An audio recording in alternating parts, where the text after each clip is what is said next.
बहुत समय पहले की बात है। एक घना और हरा भरा जंगल था जहाँ तरह तरह के जानवर रहते थे।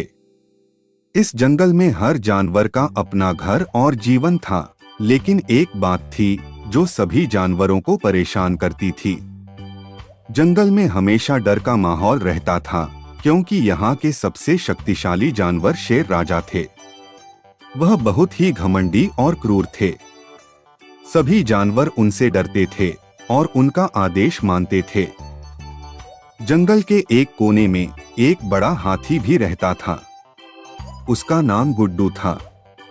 वह बहुत शांत और अच्छे दिल का था, लेकिन उसकी बड़ी कदकाठी और ताकत के कारण उसे भी शेर से डर लगता था। हर बार जब शेर जंगल में आता, सभी जानवर अपने अपने घरों में छिप जाते थे।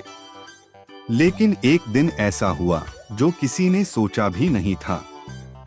गुड्डू हाथी जंगल के एक तालाब के पास पानी पीने आया था। अचानक शेर राजा अपनी शिकार के लिए निकले और तालाब के पास पहुंच गए। शेर को देखकर गुड्डू डर गया और भागने लगा, लेकिन उसका पैर फिसलकर गहरे कीचड़ में फंस गया।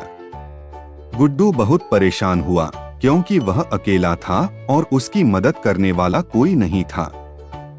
लेकिन तभी जंगल के अन्य जानवरों ने देखा कि गुड्डू की मदद के लिए कोई नहीं आ रहा था।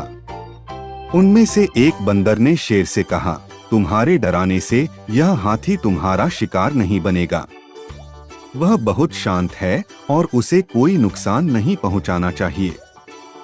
शेर राजा को यह समझ में आ गया कि डर दिखाने से कोई फायदा नहीं होगा। उसने गुड्डू को अपने बल से बाहर निकाला और कहा, तुम बहुत अच्छे दिल वाले हो, अगर कभी मुझे मदद की जरूरत हो तो तुम मेरे दोस्त बन सकते हो। गुड्डू ने भी शेर का धन्यवाद किया और कहा, हम सभी जानवरों को एक दूसरे की मदद करनी चाहिए, क्योंकि हम सब जंगल के हिस्से हैं। इसके बाद शेर और हाथी की दोस्ती बन गई। वे दोनों जंगल के सबसे अच्छे दोस्त बन गए। शेर ने अपनी घमंड को छोड़ा और अब वह दूसरे जानवरों से भी अच्छे व्यवहार करने लगा।